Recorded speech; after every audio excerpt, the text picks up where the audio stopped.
Malawi ndi dziko limene lili ndi malo okwanira pafupifupi 118,000 square kilometers ndi chiwerengero cha anthu chokwanira 20 million.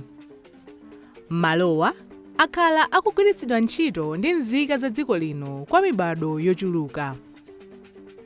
Kwa zaka zambiri, anthu m'dziko muno akhala akugulitsa malo awo kwa anthu obwera, ndipo izi zadzetsa chiopsezo kuti mibado ili mkudza idzasowa malo okhala komanso olima. Pofuna kuonetsetsa kuti nzika za dziko lino zikhale ndi malo kwamuyaya, boma la Malawi mogwirizana ndi mabungwe osiyanasiyana ndi thandizo la projekti ya Shire Valley Transformation lidawunikiranso malamulo azamalo. Mwezi wa Mei chaka cha 2022, Presidenti wa dziko lino anasayinira malamulo atsopano amene akupereka umwini wa malo kwa nzika za dziko lino kudzera mu ndondomeko yoyezetsa ndi kulembetsa malo. Amasida Mbano ndi wachiwiri kwa mkulu woona zakayezedwe ka malo m'dziko lino la Malawi, ndipo akufotokoza kufunika kolembetsa malo. Kulembetsa malo kumathandiza chifukwa munthu amachosa nkhawa pa malo kunena kuti malo amene ndalembesera palibe wina wake angabwere kuzalanda malowa. Sono ku Shire Valley muziwa kuti kupangidwa chingalande chachikulu chimene chizathirire minda ya anthu azikhala ndi chidwi kumanga china chonse chimene angafune pa malopo, chifukwa kuziwa kuti sangathe kuthamangisidwa chifukwa kuti ali ndi umwini wa zamalo pa malopo.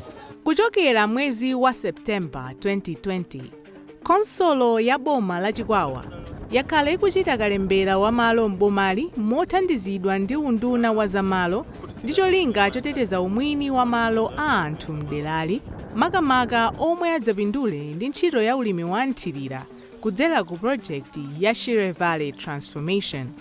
Anthu oposera 48,000 m'gawo loyamba la ntchitoyi analembetsa malo awo mkaundula wa maloyu, ndipo malo oposera mahekitala 24,000 adzalimidwa m'gawo loyamba la projekti ya Shire Valley Transformation.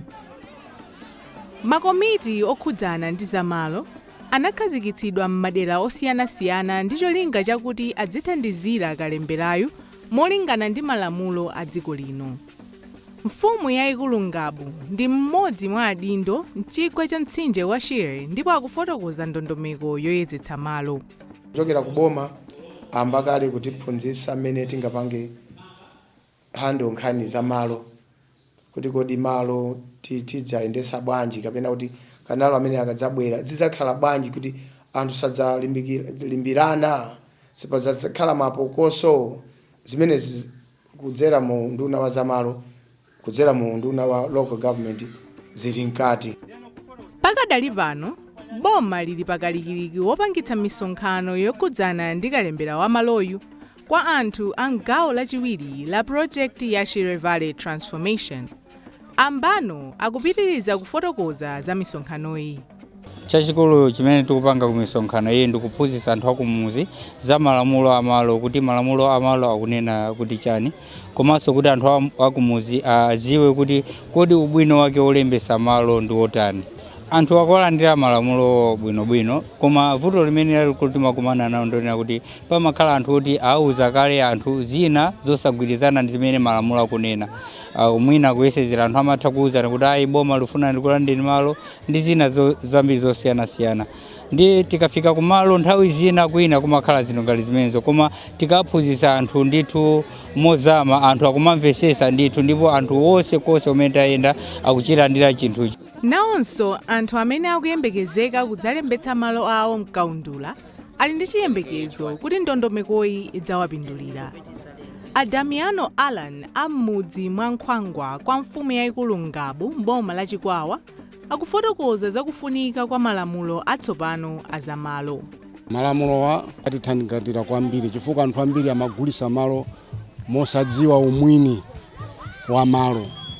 Choncho mmene yabwera malamulo amenewa akupereka udindo kapena mphamvu kwa mwini yake wa malo. Zitithandizira kwambiri. Amasida Mbano akulimbikitsa anthu kuti awerenge malamulo azamalo kuti amvetsetse kufunikira kwake. manga oyenjeza ndikulimbikisa Malawi kuti chonde tipeze nthawi kuwerenga kuti malamulo amenewa akunena kuti chani. Chifukwa chimene chakula ku Malawi kunoko ndikuyankhula nkhani za maboza, munthu sanawerenge malamulo koma kuyankhula nkhani ngati malamulo akuwaziwa. Ndiye titenge nthawi kuwerenga malamulo amenewa, ndipo tikaona kuti tikawerenga malamulo amenewa tiona kuti malamulo amenewa ndi abwino ndiponso ndiwathandiza anthu akumuzi. Ikatha ntchito yopangitsa misonkhano, unduna wa zamalo upangitsa zisankho za makomiti oyang'anira zamalo m'madera onse okhudzidwa.